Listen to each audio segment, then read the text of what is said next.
हेडलाईन्सवर। हेडलाईन्सचे प्रायोजक आहेत पिंपरी चिंचवड एज्युकेशन ट्रस्टचे पिंपरी चिंचवड विद्यापीठ पुणे।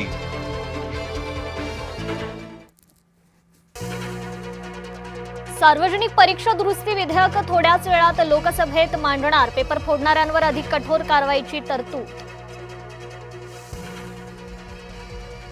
संसदेच्या अधिवेशनात आजपासून पुन्हा विरोधक आक्रमक, इंडिया आघाडीच्या बैठकीचं नियोजन, पेपर फुटीचा मुद्दा सभागृहात लावून धरण्याची शक्यता।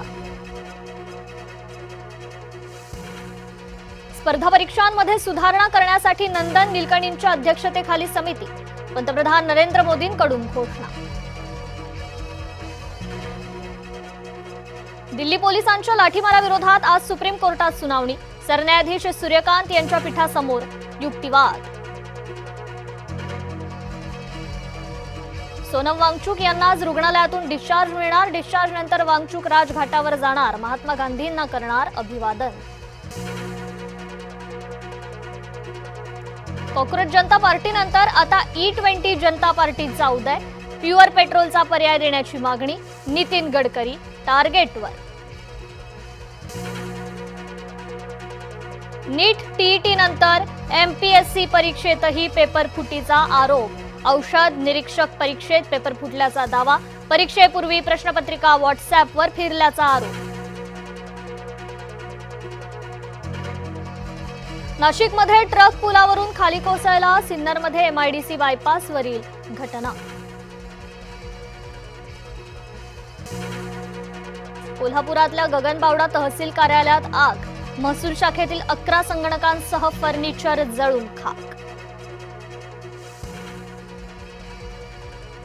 साताऱ्यात ट्रक कारची समोरासमोर धडक, पती पत्नीचा जागीच मृत्यू तर मुलगा बचावला, कोरेगाव पुसेगाव मार्गावरील घटना। नाशिकच्या कळवणमध्ये नवदाम्पत्याचा अपघाती मृत्यू, चारचाकी आणि दुचाकीची समोरासमोर धडक, अंत्यविधीसाठी जात असताना काळाचा घाला। नाशिक जिल्ह्यातील धरणांच्या पाणलोट क्षेत्रात संततधार कायम, दारणा गंगापूरसह प्रमुख धरणातून विसर्ग, नदीकाठच्या गावांना सतर्कतेचा इशारा। मराठवाड्यात उन्हाळ्यापेक्षा जुलैमध्ये टँकरची संख्या दुप्पट, 256 गावात पाणी टंचाई, 125 टँकर्सनं पाणी पुरवठा। पुणे जिल्ह्यातील घाटमाथ्याला पुढील 2 दिवस ऑरेंज अलर्ट, 31 जुलैपर्यंत हलका ते मध्यम पाऊस पडण्याची शक्यता। पुण्यात उत्तर भारतीय मंचाच्या उपाध्यक्षाचा संशयास्पद मृत्यू, धर्मेंद्र तिवारींच्या मृत्यूची चौकशी करण्याची मागणी। पिंपरी चिंचवडमध्ये भर दिवसा शस्त्र घेऊन दुकान लुटलं, घटना सीसीटीव्हीत चित्रित, व्यावसायिकांमध्ये भीती। कॉमनवेल्थ गेम्समध्ये भारताला पहिलं गोल्ड मेडल, मीराबाई चानूला वेटलिफ्टिंगमध्ये सलग 3ऱ्यांदा सुवर्ण पदक।